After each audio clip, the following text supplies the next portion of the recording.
Have you ever looked up at the night sky and wondered, why is this something rather than nothing? It's one of the oldest and deepest questions humanity has ever asked. Where did all of these stars, the planets, you and me come from? Today, we're diving deep into this grand question, exploring the concept of creation through the lens of Christian theology, and seeing how it stacks up against ancient Greek philosophy and even modern cosmology. It's a journey through faith, reason, and the very nature of existence. Let's start with the ancient Greeks, particularly Plato and Aristotle. For them, the universe wasn't created out of nothing.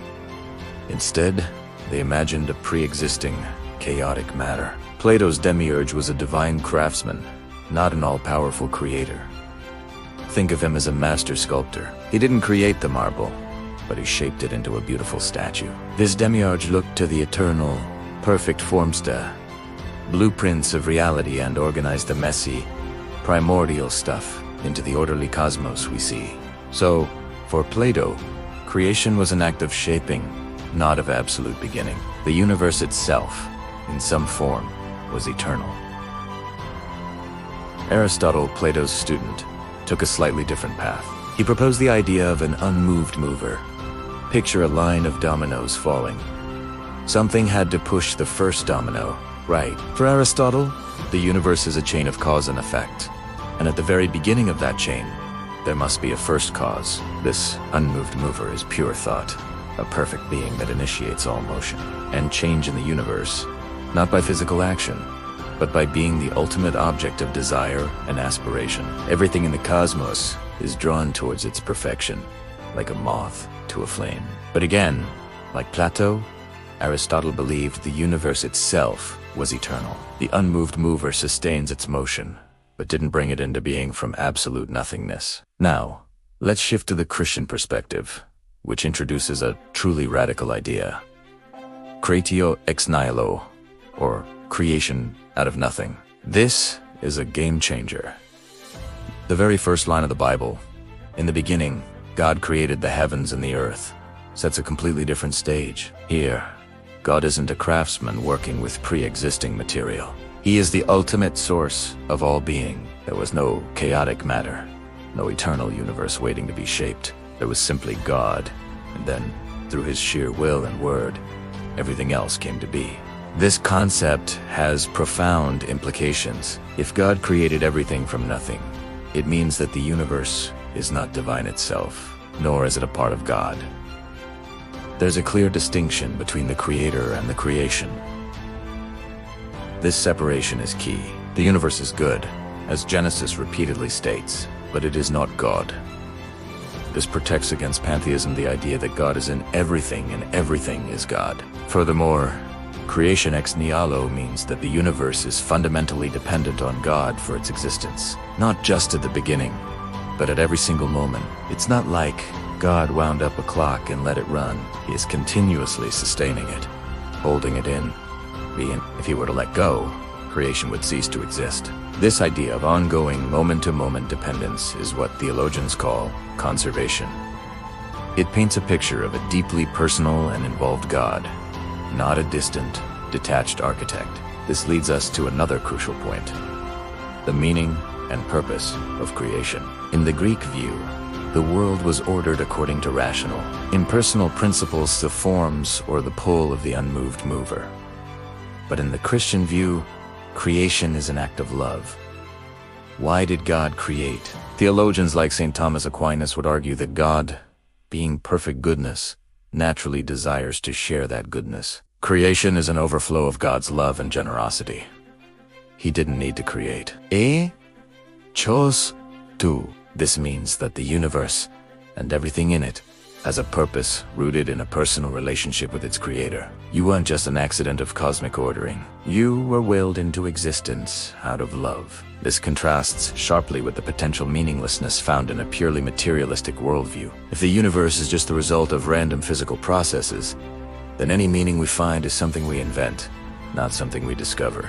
The Christian narrative, however, insists that meaning is woven into the very fabric of reality because it was created with intention by a personal God. Now, how does all this philosophy and theology interact with modern science, especially cosmology and the Big Bang Theory? At first glance, The Big Bang might seem to support Creatio's Nihilo, a universe with a definite beginning, expanding from a single point of infinite density about 13.8 billion years ago.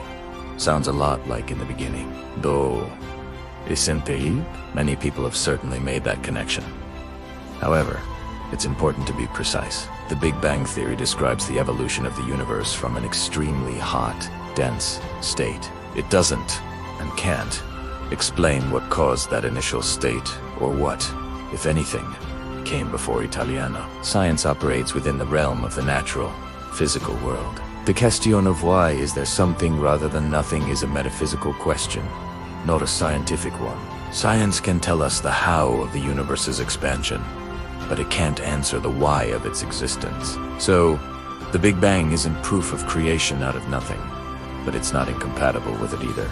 A believer can see the Big Bang as the scientific description of the method God used to bring the universe into being. The theological claim of Creator ex nihilo is about the ultimate origin of being itself, which lies outside the scope of physics. It's about the relationship between God and the universe, a relationship of absolute dependence. Physics describes the relationships between things within the universe. There are two different levels of explanation. For instance, science might explore the laws of physics that govern the universe. A theologian would ask, where did those laws come from? Why these specific laws and not others?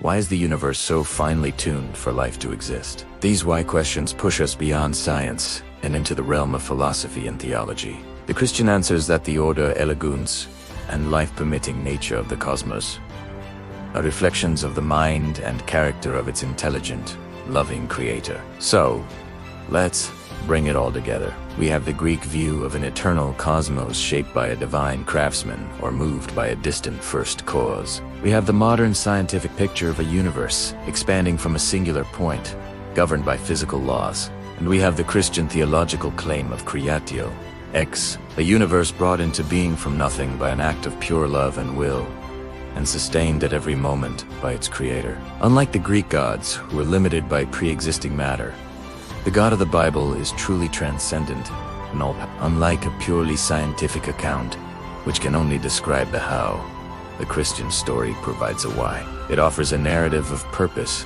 meaning, and ultimate hope. It tells us that the universe is not a cosmic accident, but a deliberate gift. And it suggests that our deepest human longings for meaning and purpose are not illusions, but echoes of the reason we were made. The question of creation isn't just an abstract, intellectual puzzle. How you answer it shapes how you see the world, your place in it, and the very meaning of your life. Do you see a cosmos born of impersonal chance, or one crafted with loving intention? This is a question that sits at the intersection of science, philosophy, and faith, and it invites each of us to wonder, to seek, and to find our own place in this vast, magnificent universe. Thank you so much for joining me on this deep dive into the nature of creation. If you found this exploration thought-provoking, please hit that like button, subscribe for more content, and share your own thoughts in the comments below. I'd love to hear your perspective. Until next time, keep asking the big questions.